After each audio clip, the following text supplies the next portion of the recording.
¿Qué tal? ¿Cómo están, amigos y amigas de esta comunidad? Como siempre, un gusto, como siempre, un placer. Déjenme acomodarme la camisa. Gracias por ser parte de la misma. Oigan, bueno, por supuesto, en esta oportunidad hablar con ustedes sobre el debate de la Ciudad de México entre los suspirantes y la suspirante a suceder a Martí Batres en este momento, pero ocupar el cargo que ganó hace algunos años Claudia Sheinbaum. Hablamos, por supuesto, de Clara Brugada, hablamos también de Salomón Chertorivsky y hablamos de Santiago Taboada. Fueron varios minutos en donde cada uno de estos personajes se movió conforme a lo que consideró que era lo más adecuado para sus propios intereses. Clara Brugada, quien está al frente de las encuestas y que ha tenido que remar contra la corriente. Hay una entrevista muy interesante ya en el canal, le invitamos a verla con Eddie Small, que él describe perfectamente cómo ha habido un trato diferenciado en los medios de comunicación hacia la candidata de Morena y hacia el candidato del Partido Acción Nacional, abriéndole a este último pues todos los espacios de medios como por ejemplo Radio Fórmula y a Brugada pues colocándola en una situación de mucho más cuestionamiento, de mucho menos espectro, aun y cuando aparecieron los abajo firmantes a pedir que hubiera más espacios para las candidatas del Partido Acción Nacional. La realidad, la realidad es que lo que quieren este grupo de intelectualoides es controlar la información, pero ese es otro cantar.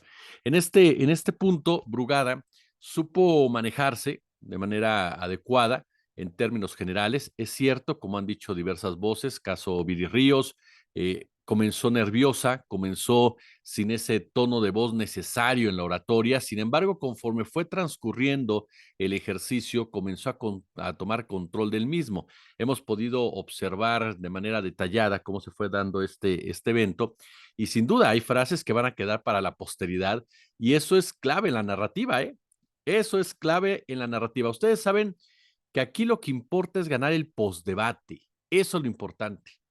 Muchas veces el debate como tal pasa desapercibido para muchas personas, pero la forma en cómo se manejan las reacciones del mismo y las frases que quedan son lo que marca el derrotero comunicacionalmente hablando. Y el Santiago Tajada ya se quedó.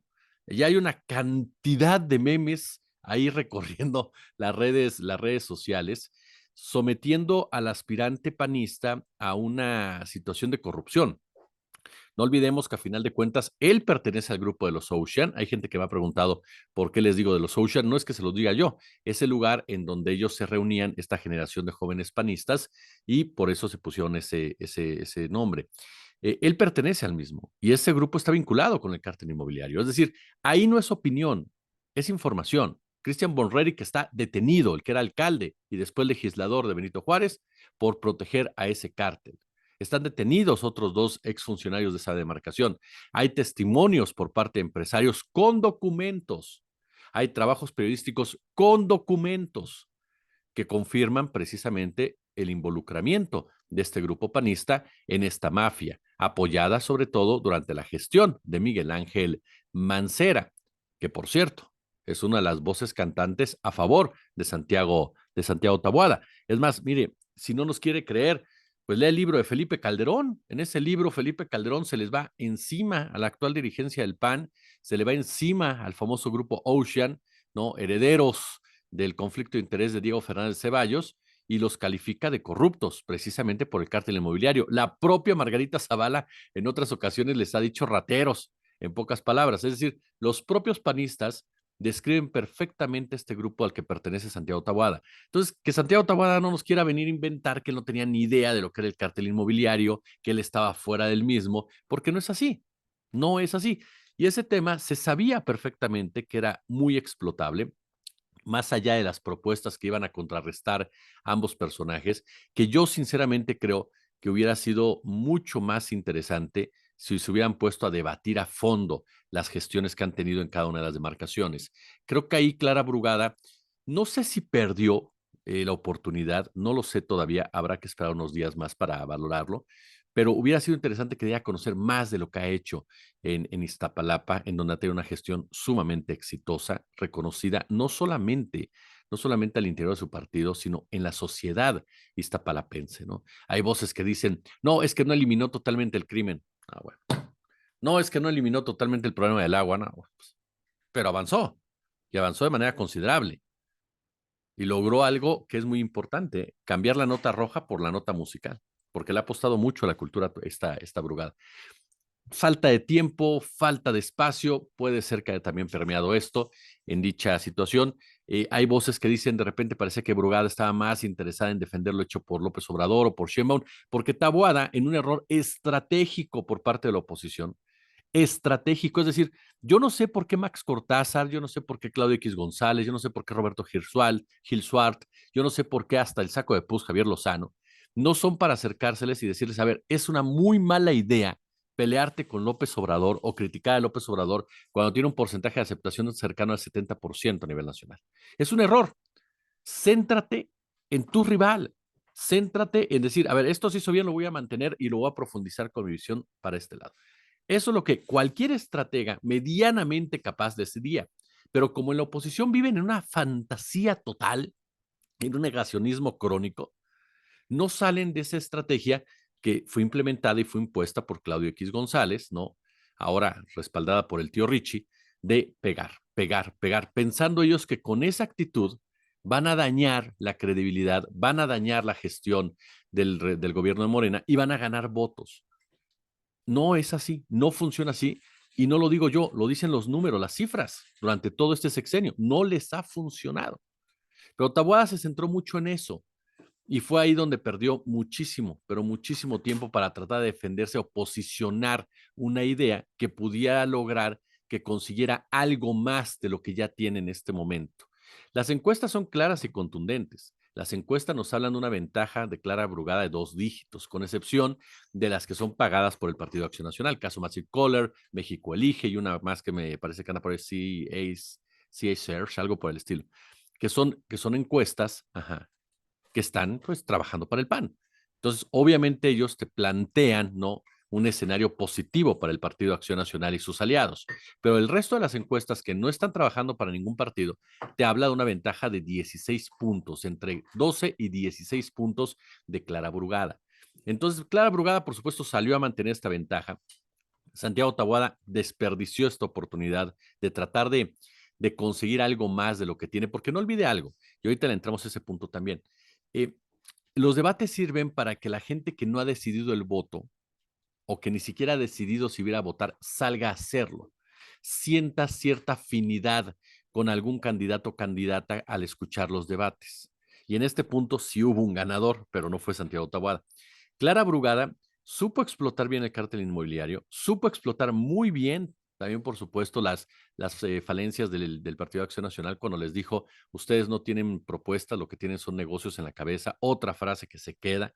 La manera en como Taboada nos recordó a Ricardo Anaya, o sea, Ricardo Anaya es el peor candidato, bueno, Xochitl ya lo va a rebasar, pero Taboada era el peor candidato del PAN en su historia. Ajá, Anaya, perdóname, Ricardo Anaya. Y Taboada lo vino a imitar, literalmente hasta con las pancartistas y demás que pues tienes que mejorarlas definitivamente porque la comunicación que haces vía esa estrategia es bastante limitada,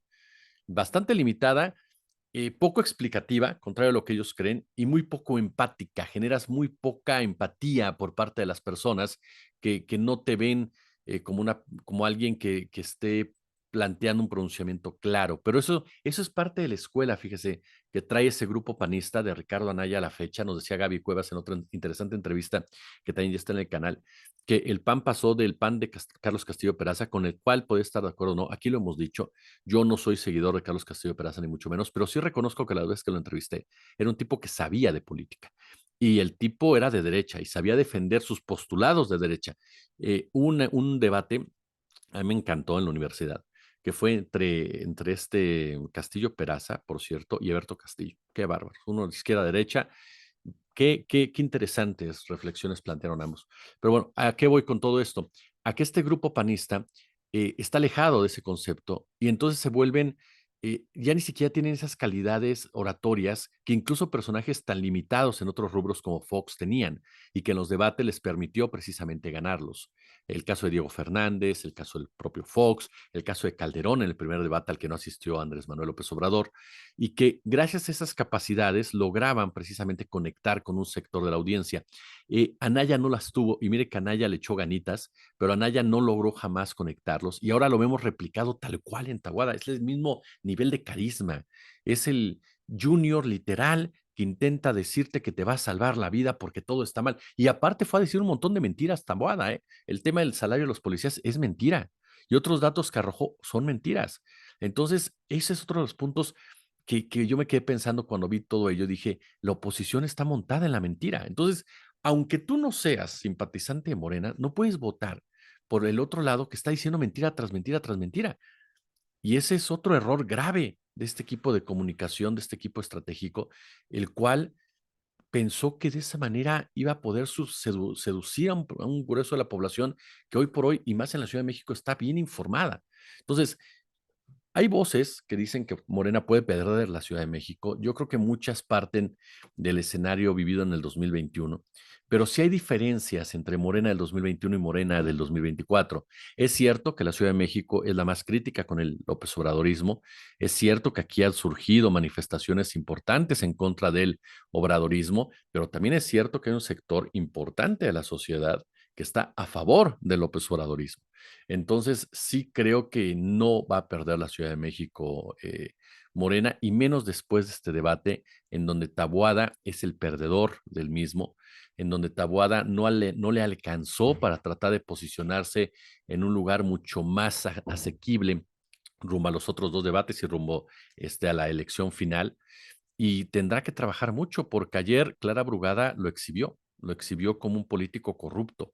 Y en el postdebate, Brugada está ganando de manera fehaciente el discurso con estas frases que le menciono, que son determinantes. Y le decía, sí hubo un ganador, sí lo hubo, Salomón Chertorivsky en ese sentido, de que logró que la gente volteara a verlo en una disputa que era de dos. Así de sencillo. Y no porque Chertorivsky tenga posibilidades de ganar, no va a ganar, pero sí logra, y ese punto no lo dejemos de lado, sí logra acercarse a ese sector precisamente que no tenía definido su voto, que no tenía definido ni siquiera salir a votar, que Brugada y Taboada se enfrascaron en esa disputa y Chertorivsky presentó sus propuestas. A ese grupo, que no es menor, tampoco es mayoritario, ni mucho menos, pero está ahí, Chertorivsky puede conquistar ese voto y puede incrementar el nivel de votación que en este momento tiene, convirtiéndose en un factor clave su posible declinación a favor o en contra de alguno de los candidatos, de Clara o de Santiago, o mantenerse hasta el final, por supuesto, para mantener el registro de Movimiento Ciudadano y un cierto lugar en el Congreso de la Ciudad de México, y sobre todo tratar de jalar votos a nivel federal, que la tienen muy difícil porque, caray, está Alejandra Barrales y Sandra Cuevas. O sea, ¿quién va a votar realmente con dos dedos de frente por alguna de ellas? O sea, no es una cuestión de género, es una cuestión de capacidades. Realmente no tienen una capacidad ninguna de las dos para poder representar a una ciudadanía, y lo han demostrado de manera fehaciente desde sus diversas posiciones que han ocupado en la Ciudad de México, en donde tienen más pena que gloria. Entonces, a lo mejor Chertorivsky en ese sentido puede jugar ese papel, o puede convertirse, insisto, en esa carta de cambio que permita precisamente, ¿no?, que decline a favor de un lado o del otro, y con esto genere incluso lugares para su partido en un gobierno de la Ciudad de México. Que si él es inteligente y pensar en esa posibilidad, tendría que hablar directamente con Brugada. Así de sencillo, porque aún sumando sus puntos con Taboada, podrían cerrar la elección, pero no creo sinceramente que les alcance para tumbar a esta Brugada. Que insisto, me parece que entre más Brugada penetre en medios de comunicación, extienda los alcances de la información que la rodea sobre sus méritos, va a seguir avanzando, porque hoy, en este momento, el señor Santiago Taboada está ubicado en esa marea de corrupción, y el discurso fundamental que quería Brugada y su equipo que permeara después del debate es el que está ahí, en la mente de la gente que vio el debate, en la mente que está leyendo, de la gente que está leyendo sobre el debate, la gente que está escuchando sobre el debate. Taboada es Santiago Tajada, es decir, es un corrupto. Si les gustó el video, pulgar arriba, compártanlo, déjenos su comentario, por supuesto. Suscríbanse, denle a la campanita. Si tienen chance, échenos super chat, super gracias. Si no, con todo lo demás nos ayudan bastante. Salimos sin rasurar ahorita porque hoy tomamos un día de vacaciones, pero aquí en YouTube estaremos con ustedes platicando, por supuesto, por la noche a las 20:30 y 21:30. Les mando un abrazo y como siempre un gusto, como siempre, un verdadero, pero verdadero placer.